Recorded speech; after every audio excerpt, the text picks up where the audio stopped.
तो बच्चों, इस वीडियो में क्लास 9 सब्जेक्ट सोशल साइंस के प्रैक्टिस पेपर के आगे के क्वेश्चन को सॉल्व करेंगे। क्वेश्चन 1 to 10 अपलोड कर दिया था दोनों मीडियम में। तो दोनों मीडियम में सेशन 2024-25 का जो प्रैक्टिस पेपर है, इसके आगे के क्वेश्चन को करेंगे। ठीक है, ध्यान से देख लो। और एक चीज़ आपको ध्यान रखना है बच्चों, जब आप कोई भी टॉपिक अच्छे से पढ़ते हो, जैसे क्वेश्चन नंबर 9 था आपका, ठीक है, ये चीज़ ध्यान में रखना। तो ये सारे क्वेश्चन आपके सपोर्ट मटेरियल से ही हैं। ठीक है, आप ज़्यादा अच्छे से पढ़ने की कोशिश करना ताकि अच्छे समझ में आ जाए। ये देख सकते हो क्वेश्चन नंबर 9। ठीक है, तो यहाँ पर जब आप देखोगे तो आपको साफ साफ यहाँ पर मिलेगा, ठीक है, कि टोटल सीटें कितनी हैं, यहाँ पर देख सकते हो। और जनरल, SC ST सब मेंशन है, क्योंकि आपसे ST भी पूछ सकते हैं। तो SC कितनी थी? 84 थी, ध्यान रखना।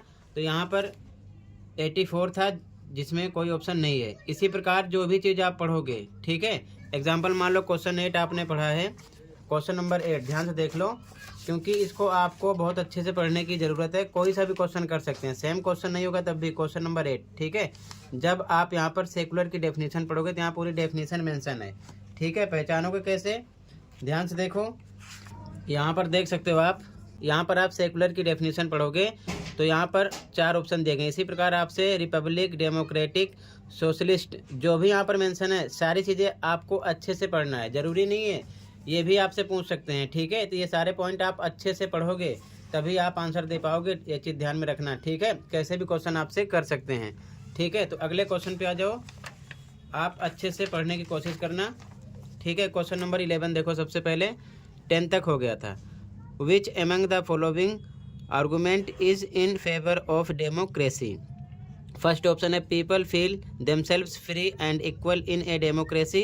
सेकेंड है democracy is resolve conflict in a better way than others. Third है democratic government is more accountable to the people. ठीक है, हिंदी में देखो पहले क्वेश्चन नंबर 11। सपोर्ट मटेरियल्स मैं आपको इसलिए समझाता चल रहा हूँ ताकि आप और अच्छे से पढ़ना। ठीक है, क्वेश्चन कैसे भी कर सकते हैं।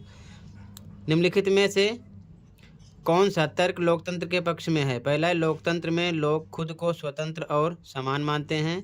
दूसरा, लोकतांत्रिक व्यवस्था दूसरों की तुलना में टकरावों को ज़्यादा अच्छे से सुलझाती है। तीसरा है लोकतांत्रिक सरकारें लोगों के प्रति ज़्यादा उत्तरदायी होती हैं। तो यहाँ पर तीनों चीज़ें क्लियर हैं। लोकतंत्र की सही डेफिनेशन है, उसके पक्ष में है। ठीक है, तो यहाँ पर पहला ऑप्शन था केवल 1, केवल 2, केवल 1 व 3, और चौथा था 1, 2, 3, तीनों सही हैं। तो तीनों सही हैं, तो यहाँ पर आपका डी ऑप्शन हो जाएगा। ठीक है ना, तीनों बातें लोकतंत्र के पक्ष में हैं। ठीक है, तो यहाँ पर आपको डी ऑप्शन सेलेक्ट करना है। ठीक है, ऑप्शन नंबर डी यहाँ पर आपका हो जाएगा राइट। ठीक है, क्लियर है। इंग्लिश मीडियम में भी आपको option number D all 1, 2 and 3 select करना है। ठीक है, अगला क्वेश्चन देखो, क्वेश्चन नंबर 12। अगला क्वेश्चन नंबर 12 है who among the following is a part of the politic executive? 4 option है। ठीक है, तो हिंदी में पहले क्वेश्चन को देख लो। क्वेश्चन नंबर 12 है निम्नलिखित में से कौन राजनैतिक कार्यपालिका का हिस्सा होता है? तो जिलाधीश, गृह मंत्रालय का सचिव, गृह मंत्री, पुलिस महानिदेशक। तो यहाँ पर राइट आंसर हो जाएगा गृह मंत्री। ठीक है, home minister, C option right हो जाएगा क्वेश्चन नंबर 12 में। ठीक है, ऑप्शन नंबर सी राइट हो जाएगा। यहाँ पर भी आपको C option home minister select करना है। ठीक है, बाकी तीनों रॉन्ग हैं। क्लियर है।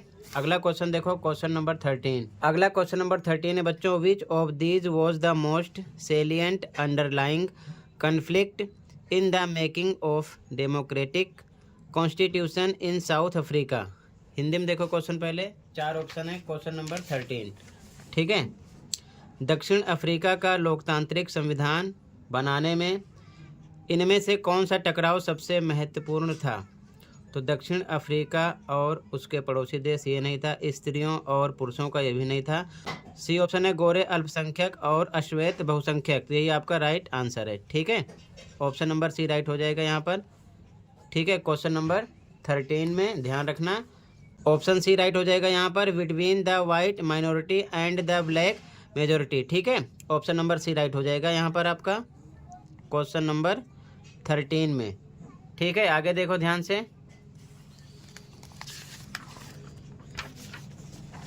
नंबर 14 है, विच among the following is not a member of constitution assembly of India.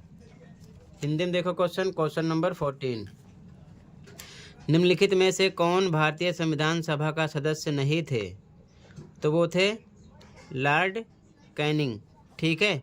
बाकी डॉक्टर भीमराव अम्बेडकर, डॉक्टर राजेंद्र प्रसाद, जयपाल सिंह, ये तीनों थे। तो यहाँ पर आपका डी ऑप्शन राइट हो जाएगा, ठीक है। ऑप्शन नंबर डी राइट है यहाँ पर, ठीक है। तो यहाँ पर आपका ऑप्शन नंबर डी राइट हो जाएगा, लॉर्ड कैनिंग, ठीक है। अगला question number 15, which of the following is an example of primary sector activity. Hindi में देखो क्वेश्चन, निम्नलिखित में से कौन सा प्राथमिक क्षेत्र की गतिविधि का उदाहरण है? तो यहाँ पर राइट आंसर हो जाएगा आपका ऑप्शन नंबर सी, खनन। तो यहाँ पर आपका ऑप्शन नंबर सी राइट हो जाएगा, खनन, ठीक है। ऑप्शन नंबर सी राइट हो जाएगा, माइनिंग, ठीक है। अब ध्यान रखना, आपको प्राथमिक क्षेत्रक, द्वितीय क्षेत्रक, तृतीय क्षेत्रक सही से पढ़ना है, ठीक है। इसमें से कोई सा भी क्वेश्चन आपसे कर सकते हैं, ये चीज़ ध्यान में रखना, ठीक है।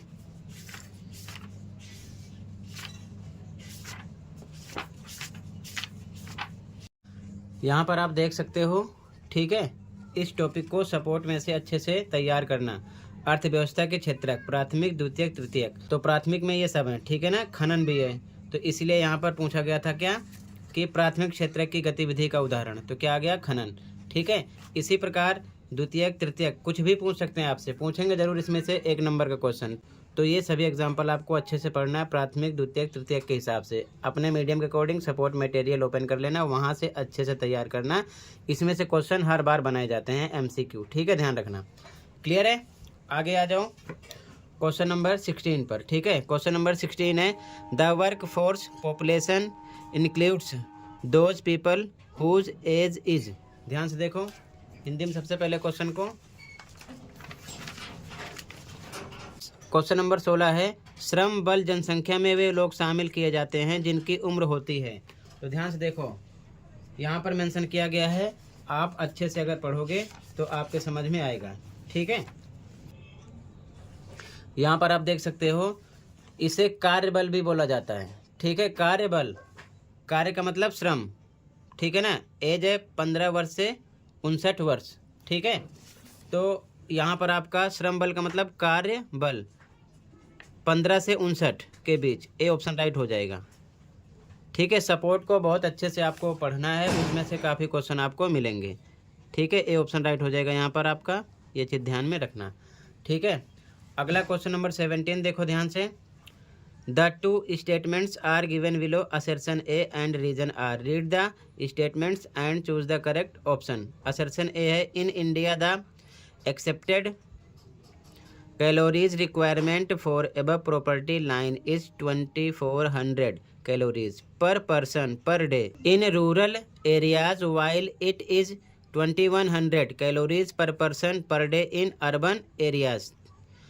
Reason R people living in rural areas do more physical work. तो यहाँ पर दोनों स्टेटमेंट राइट है। सबसे पहले आप हिंदी में देखो, हिंदी में क्वेश्चन है, नीचे 2 कथन दिए गए हैं, अभिकथन ए और कारण आर। कथनों को पढ़िए और सही विकल्प का चयन कीजिए। अभिकथन ए, भारत में निर्धनता रेखा से ऊपर के लिए स्वीकृत कैलोरी आवश्यकता ग्रामीण क्षेत्रों में 2400 कैलोरी प्रति व्यक्ति प्रतिदिन है, जबकि नगरीय क्षेत्रों में 2100 कैलोरी प्रति व्यक्ति प्रतिदिन है।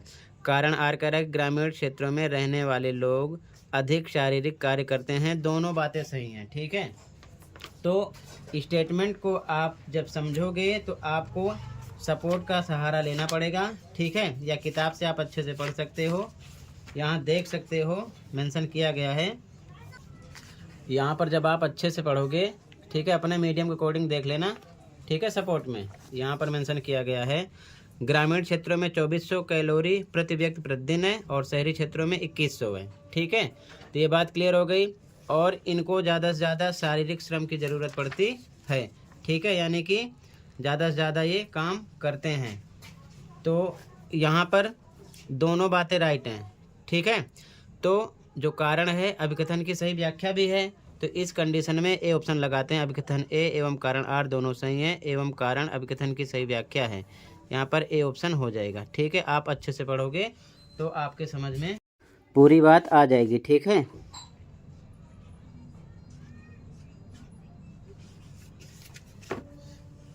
इंग्लिश मीडियम में भी सेम आपको ए ऑप्शन सेलेक्ट करना है। Both assertion A and reason are true and reason are is the correct explanation of assertion A. ठीक है, ए ऑप्शन राइट हो जाएगा। ठीक है, यहाँ पर क्वेश्चन नंबर 18 है, by which organisation is the poverty line assessed in India. Hindi में देखो सबसे पहले आप, क्वेश्चन नंबर 18 है, भारत में निर्धनता रेखा का आकलन किस संस्था द्वारा किया जाता है।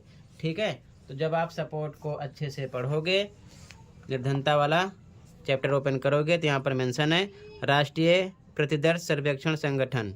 ठीक है, वह संस्था है जो भारत में निर्धनता रेखा का समय समय पर आकलन करती है। 5 साल में करती है। आपसे ये भी पूछ सकते हैं कितने साल में करती है, 5 साल में करती है। ठीक है, तो यहाँ पर आपका बी ऑप्शन राइट हो जाएगा। ठीक है, ऑप्शन नंबर बी राइट हो जाएगा, ऑप्शन नंबर बी।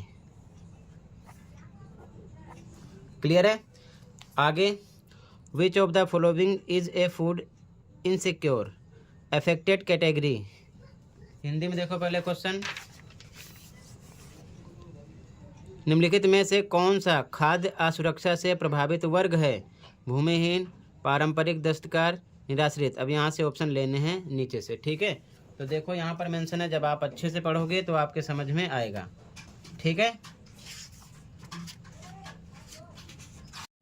अगर आप फूड इनसिक्योर एरियाज़ की बात करोगे तो जब आप चैप्टर पढ़ोगे फूड सिक्योरिटी इन इंडिया, ठीक है, तो यहाँ पर आपको मिलेंगे सभी ऑप्शन। ठीक है, तो यहाँ पर आपको मिल जाएगा, पहला ऑप्शन है लैंडलेस, यहाँ पर मेंशन है। ठीक है, डेस्टिट्यूड और ट्रेडिशनल आर्टिसंस यहाँ पर मेंशन है। तो ये सारी चीज़ें आपको यहाँ से पता चल जाएंगी। और भी हो सकता है इससे अलग भी ऑप्शन देकर आपसे एमसीक्यू क्वेश्चन करें, तो ये सब आप अच्छे से पढ़ लेना। ठीक है, इसमें से क्वेश्चन होते हैं, ये चीज़ ध्यान में रखना। ठीक है, एमसीक्यू क्वेश्चन ऐसे ही किए जाते हैं। तो यहाँ पर आपके 1 2 3 तीनों ऑप्शन राइट हैं। ठीक है, तो यहाँ पर आप ऑप्शन लगा दोगे डी। ठीक है, ऑल 1 2 एंड 3। ठीक है, ये हो जाएगा। आगे देखो, हिंदी में भी सेम आपको सेम सिलेक्ट करना है, डी ऑप्शन। ठीक है, 19 में अगला क्वेश्चन देखो, which is the target group of Annapurna योजना। ठीक है, हिंदी में देखो क्वेश्चन, हिंदी में क्वेश्चन है अन्नपूर्णा योजना का लक्षित समूह कौन सा है। तो यहाँ पर सभी ऑप्शन दिए गए हैं। जब आप पढ़ोगे सही से फूड सिक्योरिटी इन इंडिया, इसी चैप्टर को आगे, तो यहाँ पर देखना, ये जो बॉक्स बना हुआ है इसको आप बहुत अच्छे से पढ़ोगे, इसमें से एक क्वेश्चन बनेगा। ठीक है, अब यहाँ पर अन्नपूर्णा योजना के बारे में मेंशन है, ईयर क्या था 2000 यहाँ पर लिखा हुआ है इसके बारे में। इसी प्रकार आपसे कुछ भी पूछ सकते हैं। ठीक है ना, यहाँ पर बहुत सारी स्कीम के बारे में मेंशन है। ठीक है, इंट्रोडक्शन किस ईयर में हुआ था उसके बारे में मेंशन है, टारगेट क्या था उसके बारे में मेंशन है, कोई सा भी आपसे पूछ सकते हैं। ठीक है, ध्यान रखना। तो आप अपने मीडियम के अकॉर्डिंग अच्छे से टॉपिक को क्लियर करना, क्योंकि ये बहुत ज़रूरी है। हिंदी में भी आप चैप्टर ओपन कर लेना। ठीक है, भारत में खाद्य सुरक्षा, यहाँ पर आप देखोगे योजना आरंभ लक्षित समूह यहाँ पर मेंशन है। तो अन्नपूर्णा योजना खाद्यान्न से है, देन वरिष्ठ नागरिक, ये ऑप्शन राइट हो जाएगा। बाकी सबके सामने मेंशन है, लेकिन ध्यान रखना सब अलग अलग हैं। ठीक है, इसमें से कोई सा भी क्वेश्चन आपसे कर सकते हैं। तो यहाँ पर आपका राइट आंसर हो जाएगा सी ऑप्शन। ठीक है, 20 में ऑप्शन नंबर सी राइट हो जाएगा, ध्यान रखना। ठीक है, इंडिजेंट सीनियर सिटीजन। तो बच्चों टोटल मैंने सभी एमसीक्यू कंप्लीट कर दिया 1 to 20। ठीक है, चैनल पर विजिट करके देख लो, बाकी के क्वेश्चन का सॉल्यूशन आपको अगली वीडियो में मिलेगा। ये चीज़ ध्यान में रखना। आज की वीडियो में बस नहीं था, आप अच्छे से तैयारी कीजिए। ठीक है, इसी हिसाब से आपसे क्वेश्चन किए जाएंगे एनुअल एग्जाम में भी। ठीक है, ध्यान रखना। तो मिलते हैं अगले वीडियो में। Thank you for watching and take care.